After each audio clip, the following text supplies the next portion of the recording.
Hi, my name is Jerry Wise, and I'm a relationship expert at Family Tree Counseling Associates and the director of the Center for Self-Differentiation in Carmel, Indiana, on the north side of Indianapolis. And this video is entitled Breaking the Family Trance. All of us grow up in families in which we are, so to speak, hypnotically induced into a hypnotic state in which we come to accept the paradigm of our families as the norm, and those are paradigms that we adopt. For some families, those paradigms are not as toxic. For other families, those paradigms and that trance that we are placed in that started at childhood continue on into adulthood and are quite toxic and quite unhealthy. Let me read a quote to you that I found, which I really enjoy. Family trance is a word used by family systems therapists and family systems theorists, and this one is a good one. It says, the deepest trance you'll ever be in is in your family trance. Says Jane Parsons Fine. When you think you're changed, whether thanks to therapy, support groups, workshops, or simply increased self-knowledge, just go home for the Thanksgiving and Christmas holidays and experience those old emotional buttons. And I see a whole herd of planes going by that are all kind of antique. I apologize. When you think you're changed, whether thanks to therapy, support groups, workshop, or simply increase in knowledge, just go home for the Thanksgiving and Christmas holidays and experience those old emotional buttons being pressed by family members. You are back in trance, which started the moment you were born.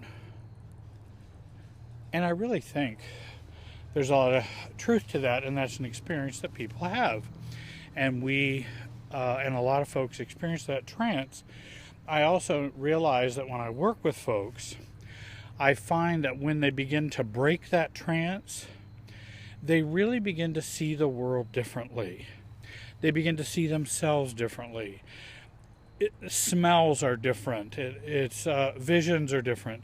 They see their family different. They see their own lives differently. It really is an awakening when you break that family trance, because that trance goes with you wherever you go. It's not something we notice because it's trance-like, and it's not something we are as aware of. But once it's broken, you really do see how, wow, I was really in a trance with my family of origin. And I think even hypnosis is considered nothing but the manifestation of an emotional state of increased intensity. And I think that state of increased intensity is a part of what happens when we're born and go on through our childhood.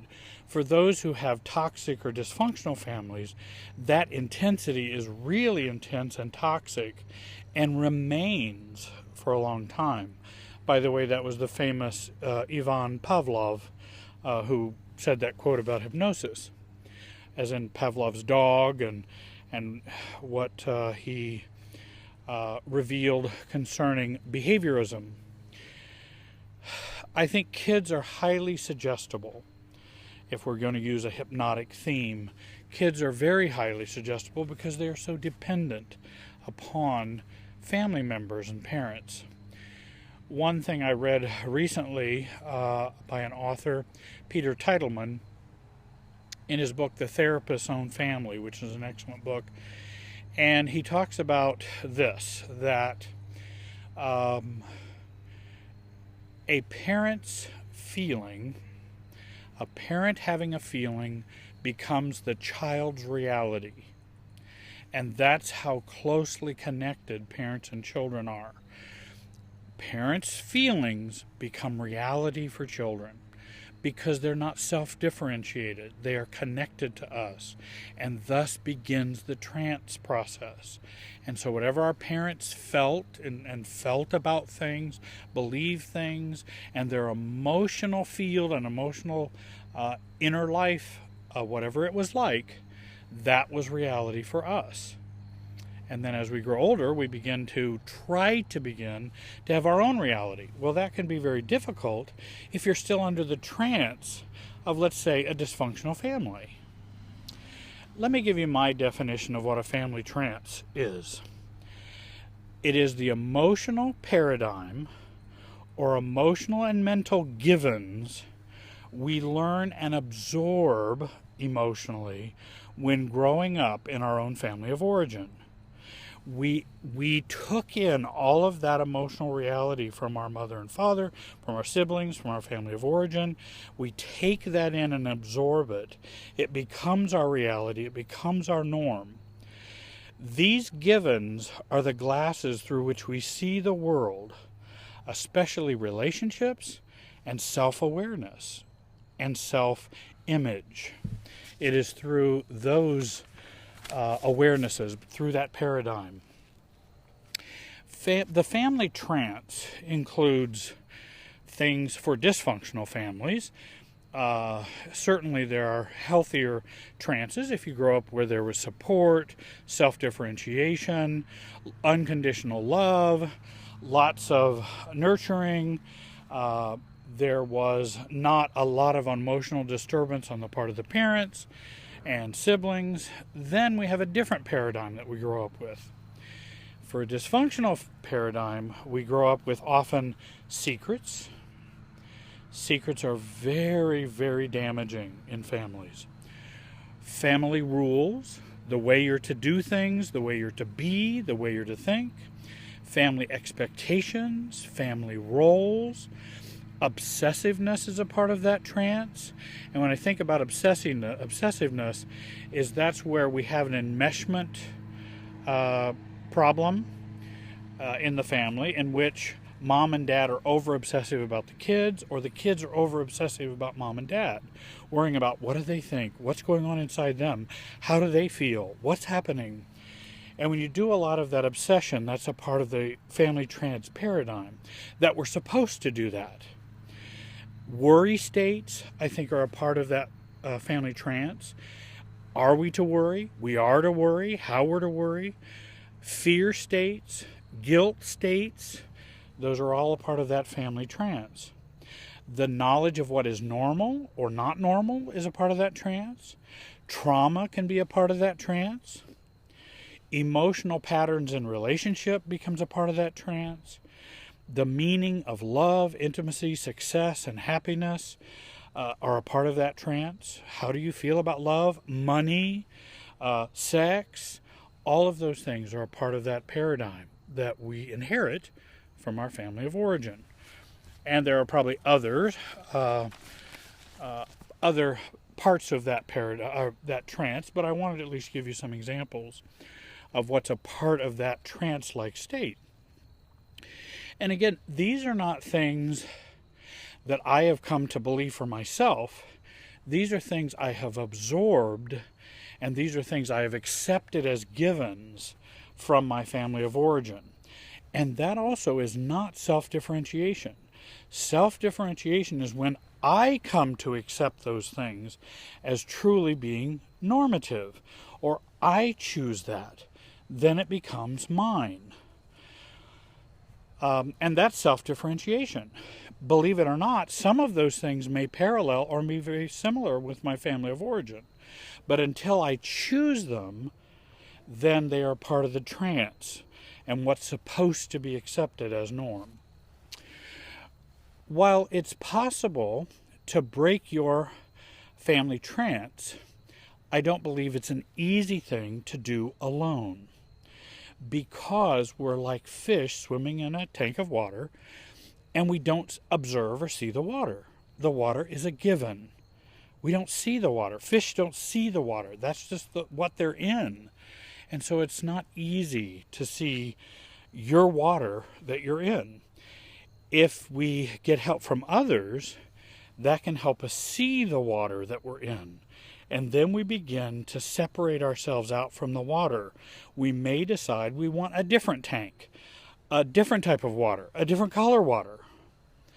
I work with individuals, couples, and families every day to break the trance of those with a dysfunctional family background. I work very hard at that. I help folks to unpack that and to find a new paradigm and break the family trance, which also keeps people stuck, keeps people repeating patterns over and over again that end up in hurt or failure, finding wrong partners, repeating addictions that a parent's had, all kinds of problems that come from that family trance. So, how does someone break the family trance? Number one, we need knowledge, support, and input from outside the system. Again, it's hard to see the system if you're working within it. You need help to see outside. You need to borrow other people's objectivity. And I think that's what's been helpful in group, in therapy, reading books, coaching, support groups, whether ACOA or CODA or whatever. It helps people to reframe and to change how they see that family trance and how they see their family. So they don't continue on seeing it the way they've always seen it and keep running into the wall and getting stuck. So we need help to see our givens. We need help to see those givens so that we can decide what we want our givens to be. Let me give you an example of a given. Here's a family trance rule. If I stand up for myself, then I'm hurting those in my family. That's believed by everybody in my family. Nobody stands up for themselves because that's perceived as either being selfish, self-centered, and it only hurts other people, and it doesn't continue the enmeshment that we are supposed to have. So there's a lot of resistance to that because that's the paradigm. That is a given in many families. Another given could be, I'm not worth having a relationship with. Another given can be, when someone is unhappy, it is my job to help them or to help them resolve it. Those are some givens that we may have learned from our family of origin. So we first must begin to see that we have givens, and what are they? Number two, we need to unpack those family rules, unpack the family trends, and unpack what we have come to believe, accept, and absorb within ourselves.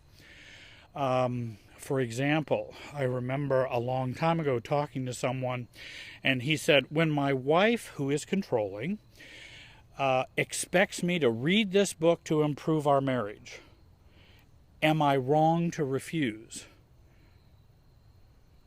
Now, it depends on what your paradigm is. What's your trance that you're in?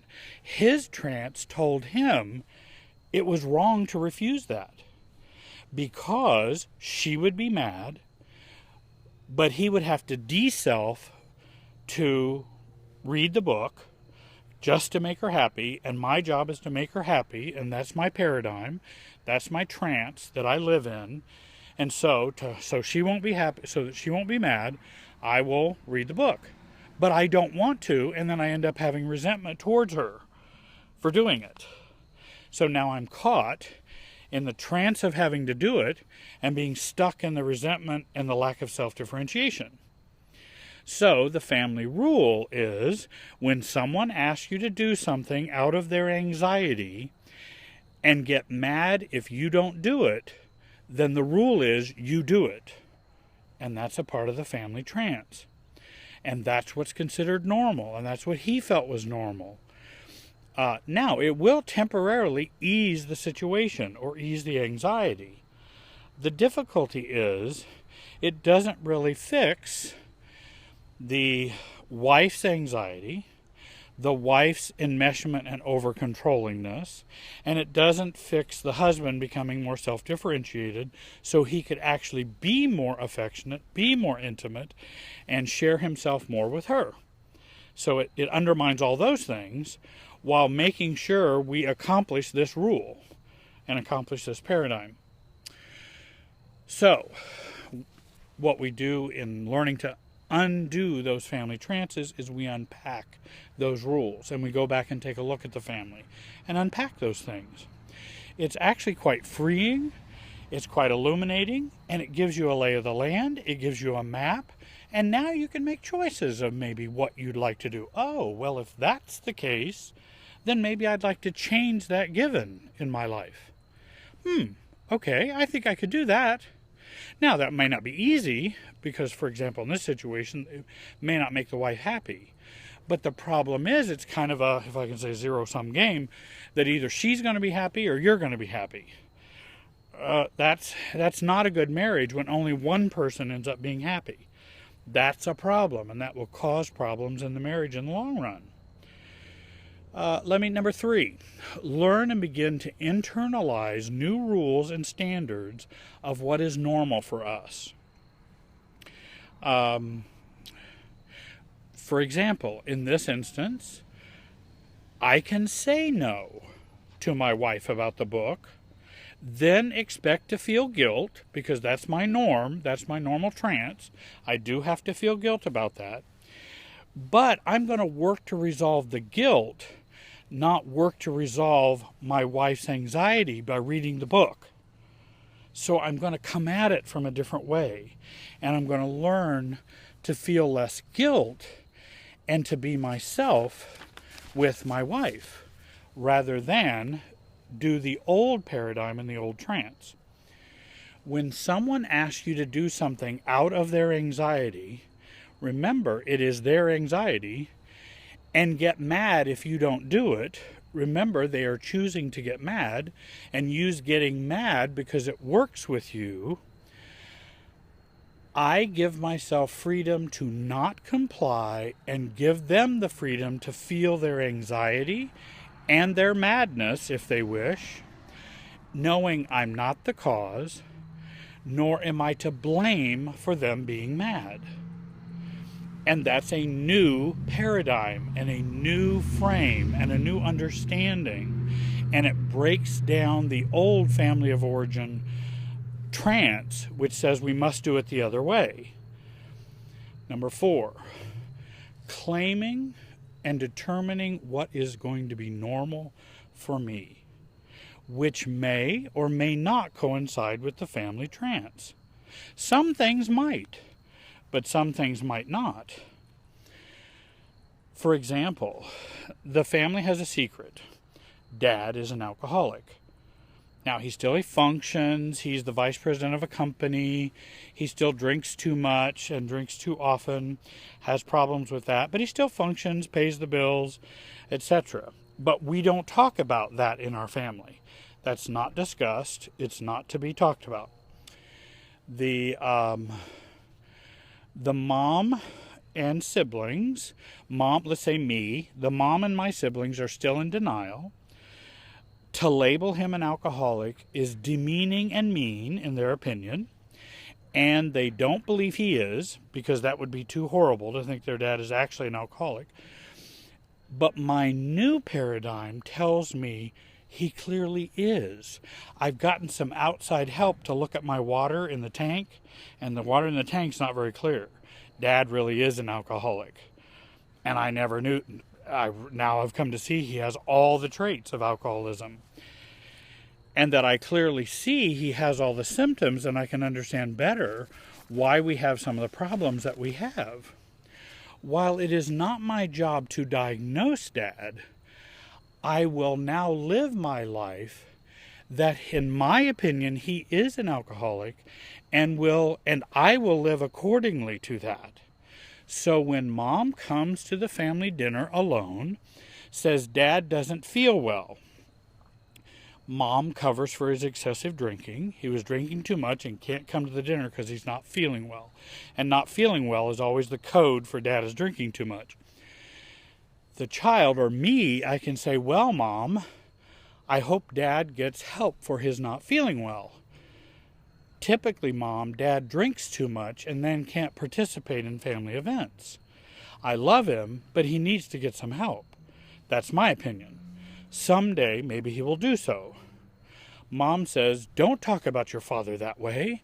You know he's not an alcoholic. I would respond, Mom, I've decided not to stay silent about Dad's drinking. It has been a problem and a secret for years. I'm not criticizing Dad. He is ill. I'm not going to play the game that he's not drinking, because we all know he is, and I'm just not going to play that game anymore. I still love him. I still care about him, but that's not a game I choose to play. A new paradigm has been established. I've stepped outside the family trance. Of course, Mom wants you back in the fold, and she wants you back in the family trance, and of course that's to be expected, and we understand that, and we plan for that. That's why we work on role-playing and lots of things to support folks in doing those new behaviors. But Mom would like you back in the fold and under the trance and under the spell again. Only you can decide, I'm not going to be under the spell again and don't wish to. Fifthly, I think role-playing is a helpful learning tool for breaking the trance. I offer clients my objectivity to see outside the trance and to see outside the family. I do many role plays with clients, many scenarios. They play different family members, and I play the new paradigm to them. And I play them as though they have a new paradigm. Often they're not even aware they can even think that way. And that's what I think a therapist, a coach, a sponsor, someone in a support group can be of help to you to see outside your trance and to see outside the family walls of what is normal. And that's where we can begin to practice those new beliefs, understandings, because many times when we do role play, they always are stymied and go, I don't know what my family member would say to that, because I've never said that to them. How did you know to say that to them? Because I had some objectivity. Let me let you borrow that so that you can begin to come out of your trance as people helped me out of mine. If you're struggling with feeling stuck in the family trance and you want a new paradigm, you want some freedom, some hope, more happiness, more satisfaction in your life, more self-differentiation, which I think can produce some of those things, I want you to give me a call or send me an email, contact me, and I'll help you with that personal struggle of your own, your marriage, your family. See the screen for contact information that should be on the screen where you can see that. I hope you will join our YouTube channel. Please share this video with your social media. We'd certainly appreciate that. Write me for more information. I'll respond to every email. I want to thank you very much for watching, and have a great day.